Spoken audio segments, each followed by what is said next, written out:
नमस्कार दोस्तों। तो आरआरबी टेक्नीशियन में कुछ चुनाव वाले ऐसे क्वेश्चन पूछ रहे हैं। बच्चे जो है इसमें 99.9% बहुत ज्यादा समय लगा के आ रहे हैं। क्वेश्चन बनना अलग बात है, अगर इसमें आपका समय जा रहा है तो आप क्वेश्चन को छोड़ के आइए या तो आप पेपर छोड़ के आ रहे हैं। तो देखिए ऐसे क्वेश्चन को कैसे सॉल्व किया जाता है, आज मैं इस छोटी सी वीडियो में आपको पूरा बताने वाला हूं। देखिए क्वेश्चन दिया गया है कि दो उम्मीदवारों के बीच हर चुनाव में पंजीकृत मतदाताओं में से 80% ने अपने मत डाले और डाले गए मतों में से 10% मत अमान्य घोषित हो गए। विजयी उम्मीदवार को वैध मतों का 60% प्राप्त हुआ। उसने एक आपका कितना है 2,16,000 वोटों के अंतर से चुनाव जीता। तो कुल कितने मतदाता पंजीकृत थे। ठीक है, बहुत अच्छा क्वेश्चन है। ऐसे क्वेश्चन को कैसे किया जाता है, देखिए अभी तक आपने इसको एक लाइन में भी करना सीखे होंगे और इसका सबसे बेस्ट मेथड होता है, मैं आपको रेशियो, आज तक आपने किसी से नहीं पढ़ा हुआ रेशियो मेथड, मैं आपको रेशियो बताने वाला हूं कैसे करते हैं। रेशियो सभी से बनता है। देखिए 80% मत पड़ा, कितना पड़ा, तो अगर आप देखेंगे भाई 80% मतदाता मतलब वोट पड़े 80%, तो 80% बराबर होता कितना है, 80% बराबर आपका होता है 4/5। मतलब अगर आप देखेंगे तो टोटल 5 वोट था, टोटल कितना वोट था, टोटल 5 वोट था, तो 5 में से कितना वोट पड़ा, 4 वोट आपका पड़ा। ठीक है, फिर बोल रहा है कि 80% वोट में से 10% वोट जो है अमान्य घोषित हो गए। तो भाई 10% बराबर आपका होता कितना है, तो 10% बराबर होता है 1/10। कितना होता है, तो 10% बराबर आपका कितना होता है, 10% बराबर अगर आप निकालने जाएंगे तो ये होता है 1/10। कितना होता है, 1/10। मतलब 10 में से एक वोट क्या हो गया, अमान्य। तो इसको मैं ऐसा लिखूंगा, 10 वोटों में से अगर एक अमान्य हो गया तो टोटल मान्य वोट कितना हुआ, 9। क्यों, क्योंकि क्वेश्चन में बोल रहा है मान्य वोट पाया है तो मैं मान्य वाला वोट ले रहा हूं।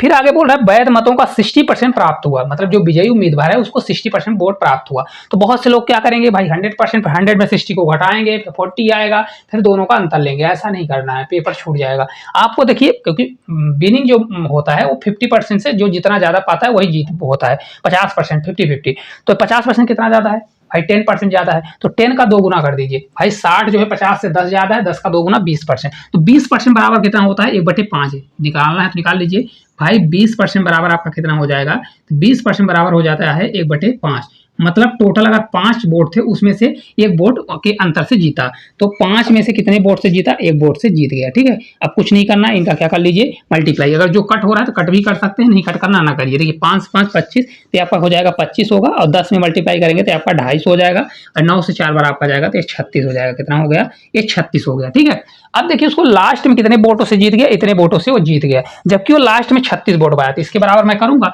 इसके बराबर हमारा कितना हो जाएगा, 200, ये 216 होगा, और 000 है तो मैं 000 लगा दूंगा। ठीक है, अब देखिए 36 का कितना गुना दिया गया है, तो 36 का अगर आप देखेंगे तो ये 6 गुना दिया है। कितना दिया है, 6 गुना, तो 6 होगा, 000 आपका हो जाएगा। ठीक है, तो 6000 गुना दिया है, इसीलिए टोटल वोट 250 ना होकर उसका 6000 गुना होगा। तो यहाँ पर मैं क्या करूंगा, 6000 का मैं मल्टीप्लाई करूंगा, तो यहाँ पर अगर आप देखेंगे 6000 का मल्टीप्लाई करूंगा तो 2.5 25 छक्का कितना होता है, 150। तो ये आपका हो जाएगा 150 होगा, और 150 के साथ साथ देखिए 3 1 4 0 लगाना पड़ेगा, तो 1 2 3 ये 4 0। तो ये वाला आपका राइट आंसर कौन सा हो जाएगा, ऑप्शन नंबर जो ए जो है आपका राइट आंसर होने वाला है। ठीक है, उम्मीद करते हैं बहुत अच्छे समझ में आया होगा। बहुत आसान तरीके से आपको समझा रहे हैं, मात्र 10 सेकंड में आपका क्वेश्चन होने वाला है। ठीक है, कुछ भी नहीं करना है। चलिए नेक्स्ट क्वेश्चन की ओर चलते हैं। देखिए कुछ इसी प्रकार का हमारा दूसरा भी क्वेश्चन दिया गया है। क्वेश्चन अगर आप देखेंगे कि दो उम्मीदवारों के बीच हुए चुनाव में पंजीकृत मतदाताओं में से 75% ने अपने मत डाले और डाले गए मतों में से 20% मत अमान्य पाए गए। विजयी उम्मीदवार को वैध मतों का 55% प्राप्त हुआ, तो उसने 90,000 वोटों से के अंतर से जीत हासिल की। तो कुल कितने मतदाताओं ने पंजीकृत किया। अब देखिए मैं इसको कैसे बताऊंगा, आपको भी लिखना नहीं है। देखिए 75% पंजीकृत मतदाताओं में से 75% ने मत डाले। ठीक है, तो पहले लिखना है तो लिख लीजिए, लेकिन आपको पेपर में नहीं लिखना है। मैं आपको इसलिए बता रहा हूँ क्योंकि कुछ लोगों से नहीं बनता, इसलिए मैं उनको बता रहा हूँ। 75% बराबर होता है 3/4, मतलब टोटल 4 वोट थे तो 4 में से 3 वोट डले। मैं इसको ऐसा लिखूंगा भाई, टोटल कितने थे, टोटल 4 वोट थे, 4 में से 3 वोट पड़े। कितने पड़े, 4 में से 3 वोट पड़े। फिर बोल रहा है कि 20% मत अमान्य घोषित हो गए, मतलब जितना वोट पड़ा उसका 20% अमान्य हो गया। तो 20% बराबर आपका कितना होता है, मैं इसको लिखूंगा 20%। 20% बराबर होता है 1/5, मतलब टोटल अगर 5 वोट था तो 5 में से 1 वोट अमान्य हो गया। तो टोटल 5 वोट था, 5 में से 1 अमान्य हो गया, तो कितना वोट मान्य हुआ होगा, 4 हुआ होगा। 5 में 1 घटाएंगे तो 4 आ जाएगा। इसी प्रकार आगे जाएंगे तो विजयी उम्मीदवार को 55% वोट पड़ा। कितना पड़ा 55%। अगर विजयी को 55% पड़ा, मैं अभी बताया आपको कि 50% कितना ज्यादा है, 50 से 5 ज्यादा है, तो 5 का 2 गुना कर दीजिए 10%, मतलब वो 10% के मार्जिन से जीत गया। कितने परसेंट मार्जिन से? 10% के मार्जिन से जीत गया। तो 10% बराबर होता है 1/10। कितना होता है? 1/10, मतलब 10 में से कितने वोट के मार्जिन से जीता? अगर टोटल 10 था तो 10 के एक मार्जिन से वो जीत गया, तो एक मार्जिन से जीत गया। अब कुछ मत करिए, डायरेक्ट इनका गुणा करिए। अगर कट हो रहा है तो कट भी कर सकते हैं। अगर देखिए कट करना चाहें, देखिए यहाँ से 4 से 4 4 हमारा कट जाएगा, और ये देखिए यहाँ पर हमारा 10 है, 5 है, तो अगर इसको करना चाहें तो 5 से अगर मल्टीप्लाई करेंगे तो 5 से आपका 50 होगा, इधर 3 से हमारा ये 3 हो जाएगा। कितना होगा? 3 होगा, मतलब वो 3 वोटों से जीत गया, जबकि 3 न जीत कर वो 90,000 वोटों से जीता। तो मैं क्या करूंगा, 3 बराबर आपका कर दूंगा 90,000। कितना होगा? 90,000 होने वाला है। ये कितना गुना दिया है? तो अगर आप देखेंगे 30,000 गुने के बराबर दिया है। कितना गुना दिया है? तो 30,000 के गुने के बराबर दिया है। तो इसीलिए टोटल वोट हमारा 50 ना होकर इसी में इसका कितना गुना हो जाएगा? 30,000 का गुना हो जाएगा। 30,000 का मैं मल्टीप्लाई करूंगा तो 5 से 3 बार आपका 15 जाएगा, तो 15 हो जाएगा, और ये आपका कितना जीरो, जो भी जीरो है वो उतने जीरो आ जाएगा। ठीक है, तो 4 1 5, तो ये आपका इस क्वेश्चन का राइट आंसर हो जाएगा। और कहां पर दिया है? तो ऑप्शन नंबर बी जो है इस क्वेश्चन का करेक्ट आंसर आ जाएगा। उम्मीद करते हैं बहुत अच्छे से, बहुत आसान तरीके से आपको समझ में आ रहा होगा। पेपर में कल के ही पेपर में देखा गया है, तो 100% अगर आज के पेपर में आपका आएगा तो आप इसको करके जाते हैं तो आप चुटकियों में उड़ा देंगे। आपको लग रहा होगा समय लग रहा है, आप बताने में, मैं समझा रहा हूं ताकि पेपर में आए तो आप उड़ा दें। ठीक है, चलिए नेक्स्ट टाइप का हमारा देखिए क्वेश्चन कुछ इस प्रकार का है। क्वेश्चन देखिए दिया है, किसी वस्तु की कीमत लगातार 3 महीनों में 40%, 20% और 25% घटती है। क्या हो रही है? कमी आ रही है। और लेकिन चौथे महीने में 50% बढ़ जाती है। मूल कीमत की तुलना में चौथे महीने में कीमत में प्रतिशत वृद्धि हो रही है, कमी हो रही है। ऐसे क्वेश्चन में भी ज्यादा समय लगता है और ये क्वेश्चन जरूर पूछा जा रहा है। तो कैसे करेंगे? देखिए पहले क्या करिए, आपको एक पेपर में लिखना नहीं, मैं आपको समझा रहा हूं। पहले देखिए फ्रैक्शन वैल्यू याद रख लीजिए भाई, 40% है। कितना है? 40%। तो 40% को आप क्या कर सकते हैं भाई, 2/5 होता है। कितना होता है? 2/5 होता है। इसी प्रकार हमारा देखिए 20% है, तो 20% बराबर आप लिख सकते हैं 20%। 20% बराबर होता है 1/5। कितना होता है? 1/5, तो 1/5 लिख लीजिए। फिर 25% दिया है, तो 25% मैं लिखूंगा, आपका 25% होगा। तो 25% बराबर होता है 1/4 होता है। कितना होता है? 1/4। और लास्ट में 50% दिया है, 50% बढ़ा रहा है, तो मैं 50% को प्लस लिखूंगा। 50% बराबर आपका हो जाएगा 1/2। कितना होगा? 1/2। देखिए मैं हर वैल्यू को इसलिए लिख रहा हूँ, इसको पेपर में लिखने की जरूरत नहीं है।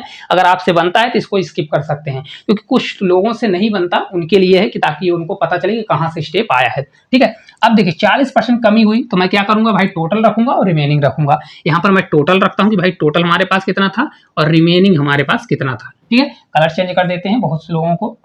देखिए कलर इसका मैं ऐसा कर देता हूँ। ठीक है, अब देखिए भाई टोटल का मैं लूंगा और किसका लूंगा, रिमेनिंग का मैं लेने वाला हूं। ठीक है, देखिए कितना है? 40%। भाई टोटल अगर 5 था, क्या था हमारा, देखिए टोटल अगर हमारा 5 था, तो 5 में से अब कितना बचा? 5 था, तो 5 में से अगर 2 चला गया तो हमारा ये बचेगा 3। समझ में आ रहा है? कितना बचा? 3 बचा।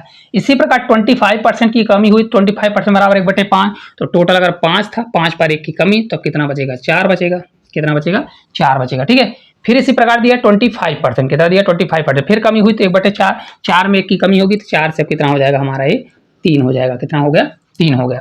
फिर 50% बढ़ाया, मतलब 1/2।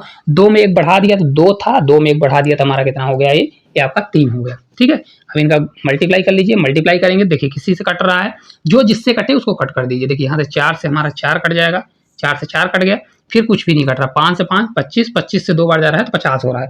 कितना हो रहा है? 50। तो इसको मैं 50 लिखूंगा। इधर भी देख लीजिए, 3 से 3 9, 9 से 3 बार जाएगा तो आपका 27 हो जाएगा। कितना होगा? 27। मतलब पहले 50 था, अब 27 हो गया। कितने की बढ़ोतरी हुई?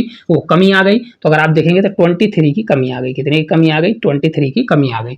तो भाई 23 की कमी आई, तो अगर मेरे को डिक्रीज होगा तो 23 की कमी आ गई। किस पे कमी आ गई? 50 पर। नीचे हमारा 50 जाएगा। परसेंटेज के लिए 100 से मल्टीप्लाई करूंगा, 50 से 2 बार जाएगा तो आपको 50 से 2 बार, 23 से 2 बार तो आपका हो जाएगा 46।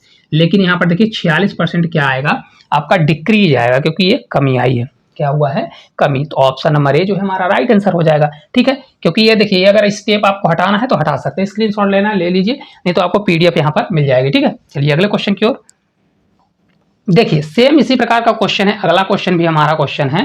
देखिए किसी वस्तु की कीमत लगातार 3 महीनों में 20%, 25%, 20% घटती है और चौथे महीने 25% बढ़ जाती है, तो मूल कीमत की तुलना में चौथे महीने की कीमत में कितने प्रतिशत की वृद्धि या कमी होने वाली है। अब देखिए इसको भी हमको करना है, तो कैसे करेंगे, सेम वही चीज, कुछ भी नहीं करना। 20% पहले लिखना है तो लिख लीजिए, नहीं लिखना है तो डायरेक्ट आप कर सकते हैं भाई। 20% बराबर कितना होता है, तो देखिए 1/5 होता है। कितना होता है, 1/5 होता है।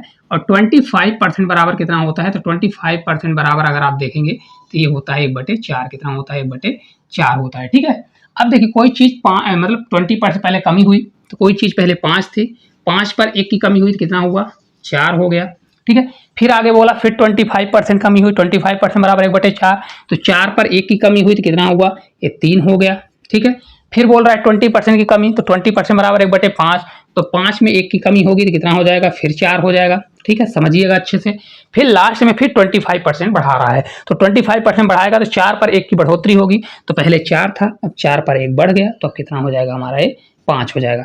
अब कुछ नहीं, इसको आप क्या कर लीजिए, कट हो रहा है तो कट कर दीजिए ताकि आसानी हो। देखिए यहाँ से देखेंगे तो 4, ये 4 कट गया, 5 से देखिए ये 5 कट गया, 4 से देखिए ये हमारा 4 कट गया, 5 और 3 बचा। कितना बचा, 5 था, 5 रेशियो कितना बन गया हमारा, ये 3 बन गया। तो एक्चुअल में अगर आप देखेंगे 5 से 3 हुआ, मतलब कितने की कमी आई, 2 की कमी आई, है ना। किस पे कमी आई, तो 2 की कमी आई। किस पे कमी आई, 5 पे कमी आई। परसेंटेज के लिए 100 से मल्टीप्लाई करेंगे।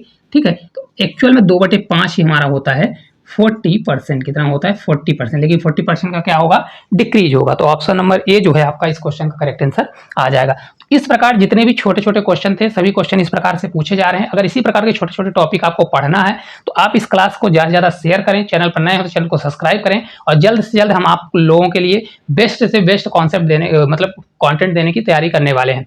तो ये आपको क्लास किस प्रकार से लगी, अगर अच्छी लगती है तो प्यारा सा कमेंट करिए। तो आज के लिए इतना ही, धन्यवाद।